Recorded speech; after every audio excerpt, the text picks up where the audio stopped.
Hello दोस्तों, ठंड वाला और जुकाम वाला नमस्कार और आप सभी का स्वागत है एनीमे की इस दुनिया में। तो इस एपिसोड की स्टार्टिंग में जब डोरोका और एडोनिस मामोटा सिटी से निकल रहे होते हैं, तभी शिरोसागी उनके सामने आ जाता है। वो उनकी बाइक के टुकड़े टुकड़े कर देता है और कहता है, मेरा नाम शिरोसागी है, मैं रेडिया सिटी में काफी फेमस हूँ और यहाँ पर तुम्हें खत्म करने के लिए आया हूँ। तो वहीं एडोनिस उसे देखकर काफी एक्साइटेड हो जाता है और कहता है कि आखिरकार मुझे कोई मिल ही गया जिसकी मैं जान ले सकता हूँ। आगे हम देखते हैं कि वहाँ पर एक ड्रोन उनके ऊपर उड़ रहा होता है, जिसकी मदद से नेशनल इंटेलिजेंस एजेंसी ने एडोनिस और डोरोका को ढूंढ लिया होता है। वो वहाँ ऑफिस में बैठे बैठे कहते हैं कि हमें वो विच का स्टूडेंट मिल चुका है, उसने हमें कम समझने की बहुत बड़ी गलती कर दी। वो जहाँ पर टेलीपोर्ट हुआ था उसका लोकेशन भी हमारे सर्वर पर अवेलेबल था। आगे एडोनिस की नजर शिरोसागी के हाथ पर जाती है, जहाँ उसने नंबर 5 और नंबर 6 को मारकर उनका कटा हुआ सर पकड़ा हुआ होता है। वो शिरोसागी से पूछता है कि ये दोनों कौन है, तुम्हारे दोस्त है क्या? जिस पर शिरोसागी कहता है, ये तो नहीं पता, लेकिन मुझसे पहले ये दोनों तुम्हें मारने के लिए आए थे। लगता है कि तुम्हारे ऊपर सिर्फ हमारे अकेले की नजर नहीं है। तभी हम एक फ्लैशबैक में देखते हैं, जब नंबर 5 और नंबर 6 पहले शिरोसागी पर अटैक करने के लिए तेजी से उसके पास आ रहे थे, तब उसने एक झटके में उन दोनों का सर धड़ से अलग कर दिया था। इसके बाद शिरोसागी कहता है कि यह दोनों मेरे रास्ते में थे, तो इसीलिए मैंने इनका खेल खत्म कर दिया। और फिर वो दोनों सर को पकड़कर पास में लाता है और उनकी चुम्मी कराने लगता है। डोरोका को ये देखकर काफी अजीब लगता है और वो शिरोसागी से कहती है कि इन दोनों का सर नीचे रख दो, तुम्हें ऐसा नहीं करना चाहिए। जिस पर शिरोसागी उसे देखकर थोड़ा सा शॉक हो जाता है और पूछता है, तुम कौन हो देवी जी? और फिर जब वो डोरोका को पास से देखता है तो अचानक से कहता है, कहीं ऐसा तो नहीं कि तुम।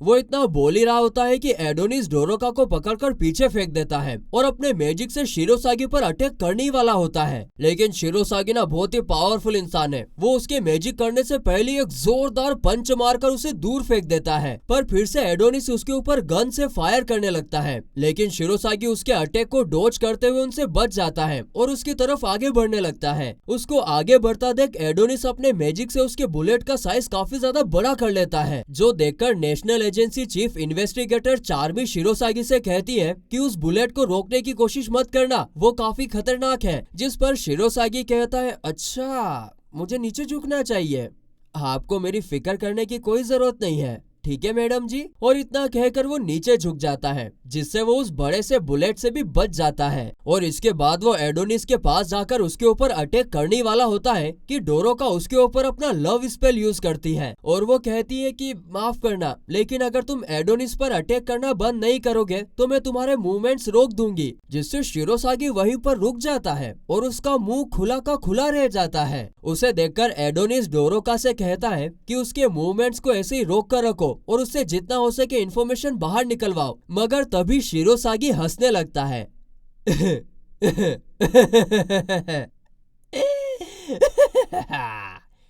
और वो वापस से मूव करने लगता है। वो जोर जोर से हंसकर कहता है, ये काफी कमाल की बात है, काफी बड़ा सरप्राइज है कि तुम भी लव स्पेल का यूज करती हो। अब मैं समझा कि तुम उनकी तरह क्यों दिखती हो। हमारी क्वीन वो भी लव स्पेल का यूज करती है। तो वहीं इस तरफ एडोनिस और डोरोका ये देखकर हैरान थे कि लव स्पेल का यूज करने के बावजूद भी शिरोसागी मूव कैसे कर पा रहा है, ये बहुत पावरफुल बंदा है। और उसी वक्त शिरोसागी अपने कपड़े फाड़ देता है और हम देखते हैं कि उसके चेस्ट पर पहले से ही लव स्पेल का मार्क था और इसका मतलब वो पहले से ही क्वीन के लव स्पेल के असर में है। आगे हम देखते हैं कि शिरोसागी के पीठ पर काफी सारे होल्स बने हुए थे, जिसमें से काफी सारे हाथ निकलने लगते हैं और वो उन सबको कंट्रोल कर रहा था। और यह देखकर एडोनिस डोरोका को वहाँ से पीछे हट जाने के लिए बोलता है और कहता है कि तुम्हारा लव स्पेल इस पर काम नहीं करेगा और इसीलिए तुम मेरे रास्ते में ही आ रही हो, तुम इस लड़ाई में किसी काम की नहीं हो। लेकिन तभी उसे भी उसी पल की याद आती है जब किंग ने भी क्लोए से यही बात बोली थी कि अब हमें तुम विचेस की जरूरत नहीं है क्योंकि तुम मैजिक यूज नहीं कर सकती हो। और तभी एडोनिस सोचता है कि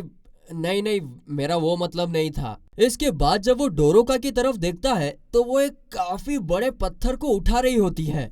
वो कहती है कि कोई बात नहीं, मैजिक के बिना भी मैं किसी को मरने नहीं दूंगी। मुझे पता नहीं कि मेरा बदला लेना सही है या गलत, लेकिन ये फैसला मैंने खुद लिया है और इसीलिए आखिरी दम तक मैं तुम्हारा साथ दूंगी। मैं तुम्हें मरने नहीं दूंगी। अब उसकी ऐसी बहादुरी देखकर एडोनिस अपने मैजिक से उसे एक स्वॉर्ड देता है और खुद के ऊपर एक आर्मर समन कर लेता है। अब वो दोनों शिरोसागी से फाइट करने के लिए रेडी हो जाते हैं। आगे एडोनिस डोरोका को बताता है कि इस स्वॉर्ड का नाम नियो रेपियर है। ये इतना पावरफुल है कि तुम इससे किसी भी चीज को बड़ी आसानी से काट सकती हो और इसीलिए अब तुम्हें कुछ स्वॉर्ड स्किल भी सीख लेना चाहिए। इतना कहकर एडोनिस उसे एक स्क्रॉल दे देता है जिसमें बेसिक स्वॉर्ड स्किल के इंस्ट्रक्शन होते हैं और बस उनकी ये बातें चली रही होती है कि शिरोसागी उन पर अटैक कर देता है और एक साथ काफी सारे हाथ उन्हें घेर लेते हैं। जैसे ही वो हाथ उन पर अटैक करते हैं, एडोनिस और डोरोका एक एक करके उनसे लड़ने लगते हैं। एडोनिस तो सोचता है कि ये तो काफी ज्यादा कमजोर है, इसीलिए हम ये संभाल सकते हैं, लेकिन जब वो डोरोका की तरफ देखता है तो उसे पता चलता है कि वो तो काफी मुश्किल से उन हाथों से लड़ रही थी और इसीलिए फिर एडोनिस उसके सामने आकर उन हाथों से लड़ने लगता है। तो इस तरफ शिरोसागी कहता है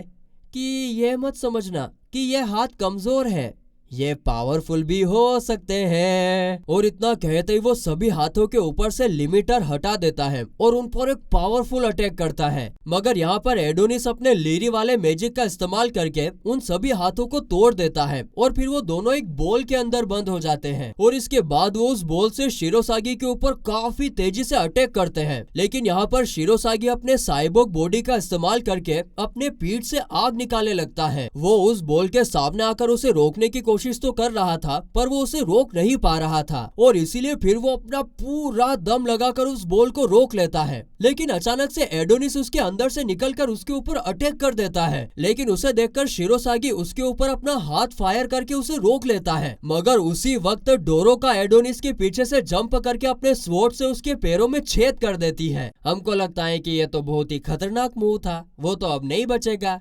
लेकिन ये ना शिरोसागी बहुत ही पावरफुल होता है, इससे शिरोसागी पर कोई भी असर नहीं होता है और इसीलिए वो डोरोका के सर पर प्यार से हाथ रखकर कहता है, मैं तुम्हारे हिम्मत की दाद देता हूँ बच्ची, और सच सच बताओ ना तो तुम्हारे अटैक से मेरी पैंट भी गीली हो गई थी। हाँ सच कह रहा हूँ मैं। पर बेटा अगर तुम्हें किसी को स्वॉर्ड से मारना ही है तो याद रखना कि हमेशा उसके हेड या हार्ट पर मारना होता है। उसे देखकर एडोनिस को पता चल जाता है कि उसके ऊपर बहुत ही पावरफुल अटैक होने वाला है और इसीलिए एडोनिस भागकर डोरोका को बचाने के लिए आता है, पर शिरोसागी उन दोनों को एक एक जोरदार पंच मार के दूर फेंक देता है। इसके बाद शिरोसागी डोरोका के पास जाकर कहता है कि तुम दोनों किसी को भी मारने के लिए बिल्कुल एकदम परफेक्ट कोऑर्डिनेशन में थे, लेकिन तुम दोनों बच्चों की बदकिस्मती है कि तुम्हें मेरा सामना करना पड़ रहा है। तभी अचानक से एडोनिस उसे अपने मैजिक से पकड़ लेता है और उसकी बॉडी को जकड़ने लगता है, जिसके जवाब में उसी वक्त शिरोसागी भी अपने हाथों से एडोनिस को पकड़कर दीवार पर चिपका देता है, जिस वजह से एडोनिस और मैजिक यूज नहीं कर पा रहा था। तो वहीं इस तरफ घायल डोरोका अपने स्वॉर्ड को पकड़कर वापस खड़ी होने लगती है और कहती है, मैंने डिसाइड किया था कि एडोनिस को मरने नहीं दूंगी और इसीलिए अब मैं और नहीं हिचकिचाऊंगी। आगे जैसी वो खड़ी होती है, शिरोसागी अपने हाथ से उसके बाल खींचकर उसे ऊपर उठा देता है। उसे ऐसी हालत में देखकर एडोनिस कहता है, मुझे कुछ करना होगा, उसे मेरी मदद की जरूरत है। लेकिन वो चाहते हुए भी कुछ नहीं कर पाता है और तभी हम देखते हैं कि और भी हाथ आकर उसके सर को जमीन में गिरा देते हैं, जिससे उसका क्विल उसके हाथ से नीचे गिर जाता है और शिरोसागी भी यहाँ पर आजाद हो गया था। आगे हम देखते हैं कि शिरोसागी जैसे ही आजाद होता है, वो डोरोका की आंखों में हाथ डालकर उसकी आंखें निकालने वाला होता है। अरे बाप रे। और ये देखकर दूर पड़ा एडोनिस काफी जोर से चिल्लाता है, प्लीज ऐसा मत करो, प्लीज उसे छोड़ दो। तभी एडोनिस डोरोका को देखता है जो उसे कह रही थी, थैंक यू एडोनिस, तुम हमेशा मेरे साथ थे। अगर मुझे मरने से पहले एक इच्छा पूरी करने को मिले तो मैं चाहती हूँ कि काश हमने साथ में और ज्यादा टाइम स्पेंड किया होता और ज्यादा जगह साथ में घूमे होते। और तभी डोरोका उनके साथ की एक एक मेमोरीज देखने लगती हैं और उसकी आंखों में से आंसू आने लगते हैं, जिस पर शिरोसागी कहता है, माफ करना बच्चा, लेकिन अब तुम इसके बाद में कुछ भी नहीं देख पाओगी। तो इस तरफ एडोनिस भी कुछ कह रहा होता है, पर इससे पहले कि डोरोका तक एडोनिस की आवाज जा पाती, शिरोसागी बहुत ही खतरनाक तरीके से उसकी आंखों में उंगली डाल देता है। उसकी आंखों में से खून निकलने लगता है। ये सीन बिल्कुल पहले एपिसोड की तरह है, जहां एडोनिस को ऐसे ही सोल्जर्स ने पकड़ा हुआ था और किंग क्लोए को सबके सामने बेइज्जत करके उसे खत्म कर देता है। अब आगे क्या होगा? क्या वही सीन वापस से रिपीट होगा या कुछ बदलाव होगा? ये तो हमें अगले एपिसोड में ही पता चलेगा, क्योंकि ये एपिसोड तो यहीं पर खत्म होता है।